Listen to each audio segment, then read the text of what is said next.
एक बार फिर से हम परमेश्वर का धन्यवाद करते हैं और आज के सुंदर वचन के लिए। परमेश्वर हम लोगों को बहुत ऐसे आशीष दे। जितने लोग हमें लाइव देखते हैं उनके लिए भी हम परमेश्वर का धन्यवाद करते हैं कि परमेश्वर आप लोगों के जीवन में इन वचनों के द्वारा बहुत ऐसे आशीष दे, ताकि परमेश्वर का वचन आपके जीवन में अद्भुत रीति से काम करने पाए और ये वचन के बीच आपके अंदर 100 गुना फल लेकर आने वाले बने। परमेश्वर पिता, हम आपका धन्यवाद करते हैं सारी चीजों के लिए। प्रभु जी प्लीज मेरे मुंह पे कंट्रोल कीजिएगा, आप बोले, आप बात करें और आपके बच्चों के हृदयों को प्रभु जी आप खोल दीजिए। एक नम्र भूमि बनाए प्रभु जी, टालने वाली भूमि नहीं प्रभु, एक ऐसी भूमि बनाए जिसमें प्रभु जी तेरे वचन अंदर तक जाने पाए। हम आपसे विनती निवेदन करते हैं, यीशु के नाम में मांगते हैं, सुने कबूल करें। आमीन आमीन। हम परमेश्वर का धन्यवाद करते हैं और आज का जो मेरा वचन है वो है परीक्षाओं का सामना करना, समस्याओं का सामना करना। क्योंकि हम लोग क्या करते हैं, जब हमारे ऊपर कोई भी परेशानी आती है, कोई भी समस्या आती है, या कईयों के तो जीवन में समस्याओं का सामना वो बहुत बहुत सालों से कर रहे हैं। जैसे कि आप उदाहरण ले सकते हैं, 38 साल का व्यक्ति जो कितने सालों से बीमार था, 38 साल से बीमार था।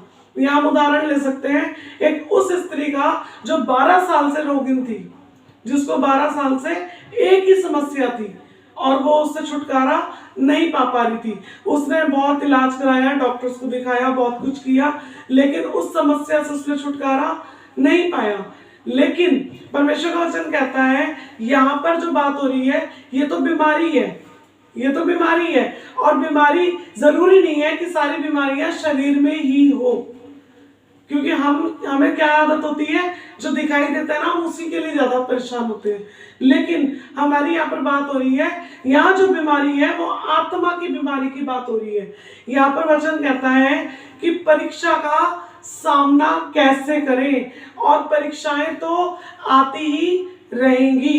क्या ऐसा हुआ है कि हमारे जीवन में परीक्षाएं खत्म हो गई हो, या इस बात की क्या गारंटी है कि आगे को अब कोई तकलीफ नहीं आएगी? है कोई गारंटी? कोई गारंटी नहीं है।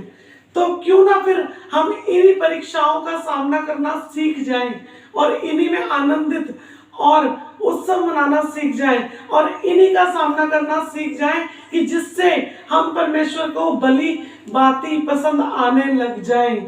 आपको पता है ये सारी चीजें आपको बर्दाश्त क्यों करनी है, क्यों करना है परीक्षा का सामना? क्यों हमें उन परिस्थितियों को भगाने के लिए प्रार्थना नहीं करनी कि परमेश्वर प्लीज इन्हें बदल दो, प्लीज इन्हें बदल दो? पता है आपको, किसी के घर में किसी को आंटी से समस्या है, किसी को पति से समस्या है, किसी को बुआ से समस्या है, किसी को नंद से समस्या है, किसी को बेटी से समस्या है, किसी को बच्चों से समस्या है। आपको पता है वो व्यक्ति क्यों आपके पीछे लगाया गया है? मैं पहले भी बता चुकी हूँ, मैं फिर इस बात के लिए बताती हूँ कि वो व्यक्ति बिना परमेश्वर की मर्जी के आपके जीवन में नहीं आया है। क्योंकि जैसे दाऊद के जीवन में परमेश्वर की योजना तो ये थी कि दाऊद परमेश्वर के लिए राजा बने। क्या बने? हम सब के सब परमेश्वर के क्या बनना चाहते हैं? क्या बनना चाहते हैं? पुत्र और पुत्री। हम सब उसके बच्चे कहलाना चाहते हैं और कहते हैं कि मुझे परमेश्वर के सारे अधिकार प्राप्त हो, परमेश्वर की मिरास मुझे मिल जाए। लेकिन हम जिम्मेदारी उठाना नहीं चाहते, हम जिम्मेदारी उठाना नहीं चाहते, हम बाप के जैसा बनना नहीं चाहते। हम चाहते हैं हम वैसे ही रहें जैसे हम हैं, लेकिन हम परमेश्वर के जैसे नहीं बनेंगे। और इसी कारण से क्या होता है, वो परीक्षा जानती है, वो शैतान जानता है कि इनकी कमजोरी का कौन सा बटन मुझे दबाना है। और वो अच्छे से जानता है कि अगर मैं इनके बटन को दबाता रहूंगा तो इस बटन से ये इरिटेट होगी, इस बटन से ये गालियां देगी, इस बटन से ये घर भाग जाएगी, इस बटन से ये चिल्लाने लग जाएगी। और शैतान आपको किसी भी कीमत पर छोड़कर जाने वाला नहीं है। वो नहीं जाएगा। वो पता है कब जाएगा? जब आप परमेश्वर के पवित्र आत्मा से भर जाएंगे, आप अपने मुंह को बंद करना और आनंदित रहना सीख जाएंगे। वो कहेगा मेरा जोर यहाँ पर नहीं चलेगा। आप मेरी बात समझ रहे हैं? वो कहेगा मेरा जोर यहाँ पर नहीं चलेगा। ये व्यक्ति तो टस से मस नहीं होता। और आपको मैं एक बात बता दूं, शैतान वहीं आता है जहां पर परमेश्वर का काम ज्यादा हो रहा होता है। उसको उन लोगों से क्या मतलब जो पहले से दारू पी रहे हैं, जाता है वहां पे? वो तो पहले ही भरे बैठे हैं उससे, जो गलत कामों में पड़े हैं, जो पहले ही ईर्ष्या कर रहे हैं, जलन कर रहे हैं एक दूसरे के प्रति, जिनके मन में बैर भाव है, उनके पास क्या करने जाएगा? वो तो पहले ही उसका काम कर रहे हैं बेचारे, भाई बन के उसका।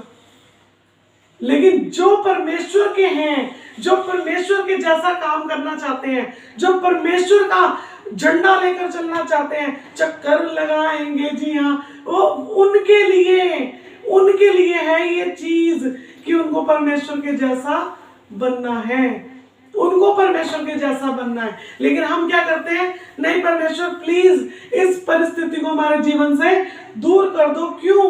क्योंकि मेरे से बर्दाश्त नहीं होता है। और आपको पता है परमेश्वर कभी भी उस परिस्थिति को नहीं बदलता, लेकिन वो थोड़े टाइम के लिए उस परिस्थिति को शांत कर देता है। क्यों? परमेश्वर का वचन कहता है वो आपके सहने से बाहर परीक्षा को आने नहीं देगा। आप इस बात को अच्छे से जान लें, वही परीक्षा आपके ऊपर आएगी जितना आप बर्दाश्त कर सकते हो। हमारा परमेश्वर निर्दयी नहीं है, उसे पता है कि कितना बर्दाश्त कर सकता है, ये कितना बर्दाश्त कर सकती है। वो आपकी जान लेने के लिए नहीं पड़ा है, वो आपको सुधारने के लिए आपके पीछे पड़ा है। मेरी बात समझ में आ रही है? बोलो हालेलुया। उदासी से ही बोल लो, क्योंकि मैं वचन तो चेंज नहीं करने वाली, यही दूंगी, ठीक है? तो परमेश्वर वचन क्या कहता है कि वो क्या कह रहा है कि मैं किसी भी कीमत पे इसको हटाऊंगा तो नहीं, क्योंकि वो हमें बदलना चाहता है। और आपको मैं बता दूं कितनी जगह पर परमेश्वर ने बोला है कि यदि तुम माफ नहीं करोगे तो तुम्हें भी माफी नहीं मिलेगी। फिर भी हम माफ नहीं करते हैं, और उन्हें तो माफ करना बहुत मुश्किल है जिन्हें परमेश्वर ने खुद ही पीछे लगाया है। कितना मुश्किल है। ओ भैया, इसी व्यक्ति को मत माफ करने के लिए प्रभु, और सबको, पूरी दुनिया को मैं माफ कर दूंगी, इसको नहीं माफ कर सकती। और परमेश्वर कह रहा है जब तू करेगी तब मैं कर दूंगा, जब तू प्यार करेगी तब मैं भी कर दूंगा। मैं सच बता रही हूं, मैं इन सारी चीजों से निकल चुकी हूं। जितने दिन चाहे आप जंगल में रह सकते हैं, जंगल भी आपका है और परमेश्वर भी आपका है। जो काम आप 2-4 दिन में खत्म करना चाहते हैं, उसे आप 2-4 दिन में खत्म कर दें। और अगर आप सालों साल उसी जंगल में घूमना चाहते हैं, तो जंगल तो परमेश्वर ने पहले से ही दे रखा है, और जानवर भी आपके आसपास ही रहते हैं ठीक है ना? तो परमेश्वर का हम धन्यवाद करते हैं कि उसने हमारे जीवन में ऐसे लोगों को जोड़ा है कि जो हमें ये दिखा पाए कि हमारे में क्या कमियां बाकी हैं। एक दिन मैं बता रही थी कि मेरे अंदर जब सनी का एक्सीडेंट हुआ तो मेरे अंदर डर आ गया था। मैं डर गई थी कि अगर मैं स्कूटी पे फिर से जाऊंगी तो मैं गिर जाऊंगी, और मैं गिर जाऊंगी तो मैं मर जाऊंगी।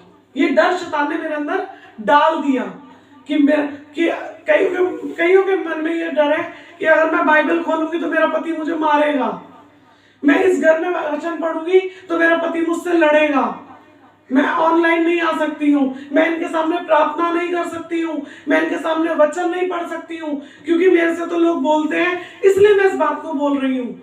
आप डरे नहीं, परमेश्वर के पास जाए तो सही, मदद मांगे तो सही, बोले तो सही, प्रभु मेरे पति के मुंह को आप बंद करें और मेरे मुंह को भी आप बंद करें।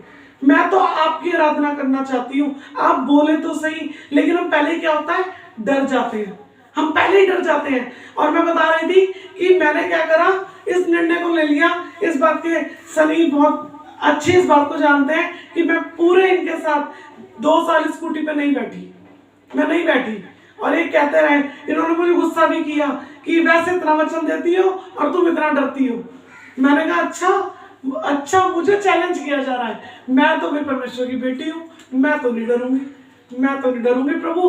अब अगर एक चैलेंज मेरे सामने आया है, क्योंकि चुनौतियां जो होती है ना, उन्हीं को ही दी जाती है जो जीतने का जज्बा रखते हैं। हम चाहते हैं ना, हम जीतना चाहते हैं सबके सब, हम चाहते हैं परमेश्वर के नाम से हम जीत जाएं। हमें तो यीशु मसीह के नाम का झंडा लहराना है। और वो कहाँ लहराना है? घर के ऊपर? कहाँ लहराना है? अपने अंदर। जब तक हम जीतेंगे नहीं, वो झंडा नजर ही नहीं आएगा, जीत नजर ही नहीं आएगी। मुंह तो रोता हुआ नजर आता रहेगा, लगेगा हाय ये तो जीती भी नहीं है, ये तो हारी भी औरत है, हाय ये तो हारी भी बहन है, ये तो बहन कितने सालों से हार रही है, ये तो अपने पति से मार खा रही है इतने सालों से। क्यों? क्योंकि कुछ तो है जो गड़बड़ है, कुछ तो है जो गड़बड़ है। और मैं इनके उस बात को मैंने सुना और मैंने एक निर्णय लिया। मैं कहा नहीं प्रभु, मैं तो नहीं डरूंगी। अगर मेरी मृत्यु आनी है और स्कूटी पे आनी है तो भी मैं स्कूटी पे जाऊंगी। और मैंने इस बात का निर्णय लिया। और ये सच में जिस टाइम में इनके पीछे बैठी, मैं आपको सच बता रही हूँ, मैं इस बात के लिए खुद गवाही शेयर कर रही हूँ। जब मैं इनके पीछे बैठी तो मैं आंख बंद करके बैठी और मैंने सारे अंगीकार के वचन बोलने शुरू करे कि मैं परमेश्वर की बेटी हूँ, मैं परमेश्वर की सामर्थ से भरी हुई हूँ, मुझ में डर का नहीं, मुझ में सामर्थ का आत्मा रहता है और मैं किसी भी कीमत पे हारने वालों में से नहीं हूँ। मृत्यु मेरे ऊपर राज्य नहीं कर सकती क्योंकि मृत्यु को हरा देने वाला सामर्थ मुझ में कार्य करता है। और ऐसे ऐसे करके मैंने बोलना शुरू किया। और पता है क्या हुआ? 2 मिनट के बाद मैं स्कूटी पे सो गई। एकदम झटका लगा, ये कह रहे तू भी गिरेगी, मुझे भी गिराएगी। मैंने कहा हाँ मैं सो गई थी, मुझे भी पता था कि आंख बंद इतनी ज्यादा हो गई कि मैं सो गई। फिर लेकिन मैं सेकंड डे फिर बैठी इनके साथ, मैं फिर बैठी और जब मैं इनके साथ बैठती रही मुझे शैतान डराता रहा ये कह के कि आज ही तेरा एक्सीडेंट होगा, आज ही तेरा एक्सीडेंट होगा। आपको पता है वो सिर्फ आपको डराने आता है और आप डर जाते हो। वो आपका कुछ भी नहीं बिगाड़ सकता क्योंकि अगर आप इस बात पे विश्वास करते हैं कि आप परमेश्वर की संतान हैं तो आपको एक बात बता दूं, परमेश्वर का वचन कहता है कोई भी हथियार तेरी हानि के लिए बनाया नहीं जाएगा और अगर बनाया जाए तो कोई भी तुझ पर सफल नहीं होगा, कोई भी सफल नहीं होगा। क्योंकि हथियार तो बनाए जाते हैं लेकिन सफल नहीं होंगे। क्यों? क्योंकि परमेश्वर आपकी ओर है, परमेश्वर आपकी ओर है, परमेश्वर आपके लिए लड़ता है। लेकिन अगर मैं पहले ही कह देती मैं नहीं जा रही, और सच में मैंने जब उस चीज का सामना किया तो आपको पता है क्या हुआ? आज मैं जितनी भी दूरियां ले जाए मैं कहती चलो स्कूटी निकाल लो, स्कूटी पे चलेंगे। मैंने उसका सामना किया। मैं भी तो गाड़ी में जा सकती थी और हम लोग गाड़ी में जाते थे। इतनी गंदी आदत पड़ गई थी कि मैं स्कूटी पे 1 सेकंड भी नहीं बैठती थी। मुझे लगता था जैसे ही बैठूंगी वैसे ही एक्सीडेंट हो जाएगा। ये डर था, ये शैतान ने क्या कर दिया था, मेरे दिमाग को डर से भर दिया था। और ऐसे ही बहुत से लोग हैं जो ये सोचते हैं कि शायद जब मैं इस समस्या का सामना करूंगा तो या तो मैं पागल हो जाऊंगा या मैं मर जाऊंगा या मेरे को घर छोड़ के भागना पड़ेगा। आपको लगता है आप समस्या से भाग के बच जाएंगे?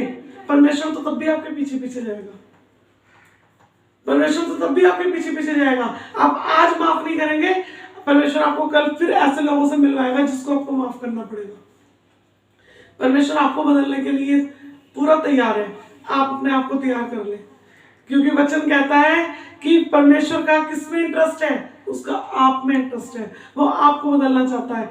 और वचन कहता है आप इनसे भाग नहीं सकते हैं, आपको इनसे लड़ना है और आपको इनसे लड़ने की इक्वल शक्ति मिली है। अगर कितनी भी पावर के साथ शैतान आ रहा है तो उतनी ही पावर के साथ परमेश्वर ने आपको पवित्र आत्मा के द्वारा शक्ति भी दी है।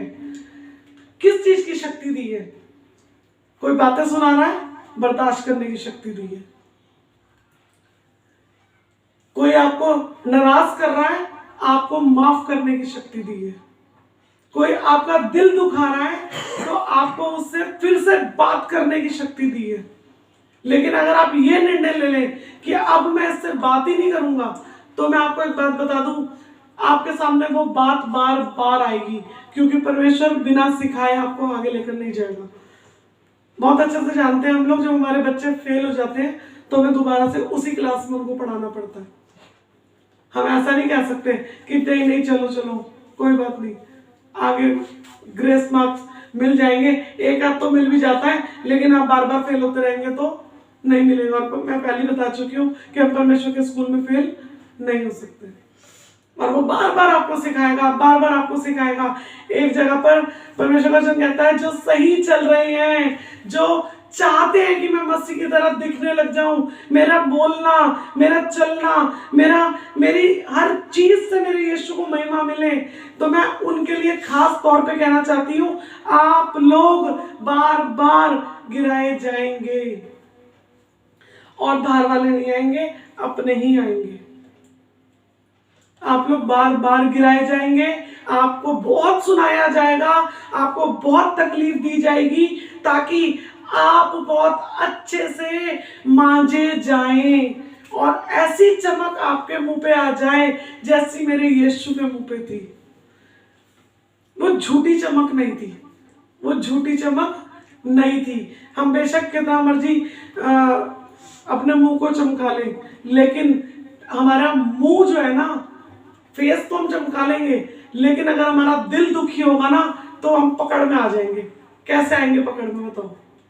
अपने बोलने के द्वारा, अपने बोलने के द्वारा।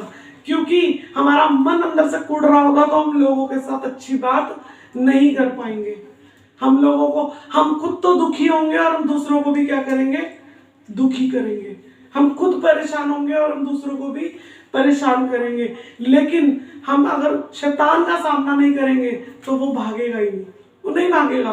परमेश्वर का वचन कहता है, किसी के प्रति जलन मत रखो। हमारे अंदर क्या नहीं है आज? जलन नहीं है। जलन, हम लोग कितना चिढ़ते हैं, आज भी कितना जलते हैं। क्या कर रहा था वो? कैन भेंट चढ़ाने जा रहा था, परमेश्वर के लिए भेंट करने जा रहा था। बहुत सोच रहा था कि शायद परमेश्वर बड़ा खुश हो जाएगा, लेकिन वो अपने मन में परमेश्वर के प्रति तो बहुत अच्छी प्लानिंग कर रहा था, लेकिन अपने ही भाई से उसका क्या था? जलन थी। इसको मेरे पास से हटा लो प्रभु, इसको हटा लो, ये मेरी आंखों के सामने नहीं आना चाहिए। अब प्रभु ने कहा, बेटा यही तेरी आंखों के सामने रहेगा, तब तक रहेगा जब तक तू इससे प्यार करना नहीं सीख जाएगा। और मैंने तो बहुत पहले टेस्टमनी भी दी थी इस बात की कि मुझे भी किसी से जलन होती थी, मुझे भी किसी से तकलीफ होती थी, लेकिन मैंने उसके लिए प्रार्थना नहीं करी कि ये समस्या मेरे सामने से जाए। मैंने बस उसको फेस किया। मैंने परमेश्वर से सामर्थ मांगी कि जब आप माफ कर सकते हो, जब आप प्यार कर सकते हो, तो आप मुझे भी उस बात के लिए सामर्थ दे सकते हो। लेकिन हम पता है क्या करते हैं? हम क्लैरिफिकेशन देने लगते हैं, या हम अपने आप को बचाना शुरू कर देते हैं कि नहीं प्रभु प्लीज प्लीज प्रभु जी हम नहीं कर सकते, नहीं प्रिया दीदी आप कर सकती हो, हम नहीं कर सकते। क्यों? मैं क्या सीधी सीधी मेरे लिए सीढ़ी लगी थी स्वर्ग से नीचे उतरने के लिए? जब मुझे पावर मिल सकती तो आपको भी मिल सकती है। जब मैं कर सकती हूँ तो आप भी कर सकते हैं। और जितना दिन परमेश्वर मेरे जीवन में जोड़ता है, पूरा दिन उतना ही आपके जीवन में भी जोड़ता है। मेरे भी बच्चे छोटे हैं, मेरे पास भी एक ऐसा परिवार है जिसकी मेरे को देखरेख करनी पड़ती है, ध्यान रखना पड़ता है। मेरे पास भी बहुत सारी शिकायतें करने का मौका होता है, लेकिन मैं उनके लिए अपना मुंह नहीं खोलती। मैं मुंह तब खोलती हूँ जिस बात से मेरे परमेश्वर को महिमा मिले, नहीं तो मैं मुंह नहीं खोलती हूँ। और वचन कहता है कि अगर हम किसी को माफ नहीं करेंगे, सनी ने से एक बार कह रहे थे कि प्रिया, परमेश्वर का वचन कहता है कि यीशु मसीह लेने आने वाला है और वो किस दिन आएगा ये बात हमें किसी को भी नहीं पता। लेकिन आपको पता है जिस दिन, ये मेरे को कहने लगे, जिस दिन यीशु मसीह, हमारी मृत्यु जिस दिन हो गई, वो दिन हमारे लिए यीशु मसीह के आने का दिन है। सीधी सी बात है, अगर हम आज ही मर जाएं तो हमारे लिए तो यीशु मसीह आ गया। अब आप मुझे बताओ, जितनों को आपने माफ नहीं करा, या जितनों के लिए आपने थैली भरकर आलू सड़ा रखे हैं और वो बदबू मार रहे हैं, उनका क्या होगा? फिर वहां पर एक एक आलू गिना जाएगा, भाई इसके लिए तू सड़ता था, इसके लिए सड़ता था, इससे सड़ता था, इससे सड़ता था, इससे तेरी नहीं बनती थी, इसके लिए तूने भलाई नहीं करी, इसे तूने पसंद नहीं करा, इसे तूने बातें सुनाई, तब तुम क्या करोगे? क्योंकि वचन कहता है जब तू अपने मुद्दई के हाथों में सौंपा जाएगा, यानी परमेश्वर के हाथों में जब तू सौंपा जाएगा, तब पता है क्या किया जाएगा? एक एक बात का हिसाब पहले आपसे लिया जाएगा। क्योंकि माफी अगर है तो यहाँ पर है। तो परमेश्वर ने अगर कहा कि आपने अगर बहुत ढेर सारे वचन पढ़ लिए तो अब आप स्वर्ग में जा सकते हैं, बहुत ढेर सारे वचन पढ़ने के बाद स्वर्ग में जा सकते हैं, उन पर चलकर जाएंगे। जो वचनों पर चलते हैं परमेश्वर उनसे खुश होता है, उनसे खुश होता है। और मैं बता रही थी कि हर बात में, कई लोगों को तो बेमतलब की बातों पर गुस्सा आता है, बैठे बैठे गुस्सा आता है। कई बार मैं भी फील करती हूँ, मेरी 10 बातों से सनी कई बार बुरा नहीं मानते, लेकिन वही बात कई बार उनको बहुत बुरी लग जाती है। पता नहीं होता ना कब किस बात से हम क्रोधित हो जाए। तो लेकिन उस बात के लिए मुझे भी तो तैयार रहना है। ये तूफान है जो सामने से आते हैं, ये झगड़े हैं जो सामने से आते हैं, इसके लिए मुझे पहले से रेडी रहना है। आप क्यों सोचते हैं कि अब कोई परीक्षा आपके सामने नहीं आएगी, अब कोई तूफान नहीं आएगा? लोग सोचते हैं कि आज हमने वचन सीख लिया, आज हमने प्रार्थना कर ली, अब हमारे जीवन में कोई समस्या नहीं आएगी। कहाँ लिखा है वचन में समस्या नहीं आएगी? वचन सुनने के बाद, सीखने के बाद तो आप स्टार्ट हो जाते हैं, आप में पेट्रोल आ जाता है, अब आप समस्या का सामना कर सकते हैं। पता है आपको, उससे पहले आप नहीं कर सकते। लेकिन जैसे ही वचन अंदर जाता है, फिर कोई शख्स आता है आपको टेस्ट करने के लिए, कोई भेजा जाता है कि जाओ। और मैं सच बता रही हूँ, आज भी कई बार जिन चीजों को मैं पास कर चुकी हूँ वो फिर मेरे ऊपर आती हैं। क्यों? क्योंकि परमेश्वर शायद चेक करना चाहता है कि कहीं ऐसा तो नहीं है दोबारा से ये बीमार तो नहीं हो गई उस चीज पे, कहीं दोबारा से ये उस चीज के अंदर चली तो नहीं गई है, कहीं फिर से इसने माफ करना बंद तो नहीं कर दिया, कहीं फिर से इसने क्षमा करना या फिर से इसने प्यार करना या भलाई करना इसने बंद तो नहीं कर दिया। वो तो जिंदगी भर चलती रहेगी साइकिल। क्यों? क्योंकि परमेश्वर हमारी ओर है और हमें विरोधी का सामना करना है, हमें विरोधी का सामना करना है। और हम इन बातों पर जय पा चुके हैं। मैं आपको एक बात बताऊं, जिस टाइम आपने बपतिस्मा लिया वो 9 के 9 फल परमेश्वर ने आप में रख दिए। बिल्कुल मत कहिएगा कि परमेश्वर मुझसे नहीं होता, ये बहुत बड़ा झूठ होगा। क्योंकि वचन कहता है प्रेम, आनंद, शांति, धीरज, कृपा, भलाई, नम्रता, संयम, विश्वास, ये 9 के 9 फल आपके अंदर आत्मा में बीज के समान डाल दिए गए हैं। लेकिन अगर अब आप उसको पानी ना दे या आप उसको काम ना करने दे तो वो कभी भी काम में नहीं आएंगे। आपको बहुत अच्छे से पता है, एक जब बीज बोया जाता है तो उसे मिट्टी में बोया जाता है, और वो मिट्टी में बोने के बाद वो अंदर ही अंदर क्या रोशनी में काम होता है, अंधेरे में काम होता है। कितना मिट्टी के अंदर कितना अंधेरा होता है, बहुत ज्यादा है। और वो बीज क्या होता है, अंदर ही अंदर वो फल रहा होता है, अंदर ही अंदर वो बढ़ रहा होता है। लेकिन जब उस बीज का टाइम पूरा हो जाता है, जब वो अंधेरे में उसका टाइम कंप्लीट हो जाता है, तब जब वो बाहर निकलता है, तब वो लोगों को क्या करता है, तब वो लोगों को नजर आता है। आप और मैं अंधेरे में जाने से डरते हैं, आप और मैं उस बीज को बाहर लाने से डरते हैं। जब परमेश्वर हमें लेकर जाता है दुखों में तो हमारी जान निकलनी शुरू हो जाती है। क्यों? पहले से रेडी रहिए ना। हाँ प्रभु मैं वेट कर रहा हूँ, आए कोई मेरे सामने, आए कोई नाराज करने आएगा मैं माफ करने के लिए तैयार हूँ, कोई तंग करने आएगा मैं बर्दाश्त करने के लिए तैयार हूँ, कोई मुझे गाली देकर जाएगा ओके मैं मुंह बंद करने के लिए तैयार हूँ। करते हैं हम ऐसी बातें? नहीं, हम ऐसी बातों का वेट नहीं करते। हम पता क्या वेट करते हैं, हमारी प्रार्थनाएं कब पूरी होंगी, हम इन चीजों का वेट करते हैं। और इसी वजह से हम उन चीजों का वेट नहीं करते जो हमारे ऊपर सताने के लिए आती हैं, और हम वेट कर रहे होते हैं परमेश्वर मैंने इतनी प्रार्थनाएं की हैं। सुनिए, हम परमेश्वर के अनुग्रह को अपने कामों से खरीदने की कोशिश कर रहे हैं। हम परमेश्वर के अनुग्रह को जो उसने हमारे ऊपर बहुतायत से दे दिया है, फ्री में दे दिया है, हम सोच रहे हैं हम उसको 10 बार दिन में बाइबल पढ़कर खरीद लेंगे। नहीं खरीद सकते हो, वो तो आपको उसने पहले दे दिया है। बहुत अनुग्रह दिया है, बहुत अनुग्रह दिया है। अनुग्रह यानी बहुत दया की है आपके ऊपर। लेकिन हम उसको कैसे खरीदने की कोशिश कर रहे हैं? कामों के द्वारा। आज मैंने फास्टिंग करी थी, आज मैंने प्रार्थना करी थी, अब मेरी ये वाली प्रार्थनाएं पूरी हो जाएंगी, अब मेरी ये वाली प्रार्थनाएं पूरी हो जाएंगी।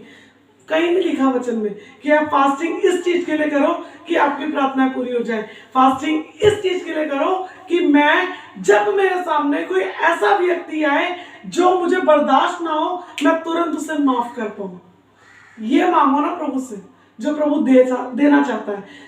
सुनिए एक वचन, परमेश्वर वचन कहता है लूका 22 की 43 के अंदर, लूका 22:43 के अंदर परमेश्वर वचन कहता है, यीशु ने कहा तब स्वर्ग से एक दूत उसको दिखाई दिया और उसे वो सामर्थ्य देता था। पता है क्या, जब यीशु मसीह दुख में जा रहा था, जब यीशु मसीह के ऊपर सताव आने वाला था, जब लोगों ने उसको मारना था, ध्यान से सुनिए, जब लोगों ने उसको मारना था ना, तो वो क्या कर रहा था, वो प्रार्थना कर रहा था। और जैसे ही उसने प्रार्थना करनी शुरू करी, क्या मिलना शुरू हो गया, उसको सामर्थ्य मिलना शुरू हो गया।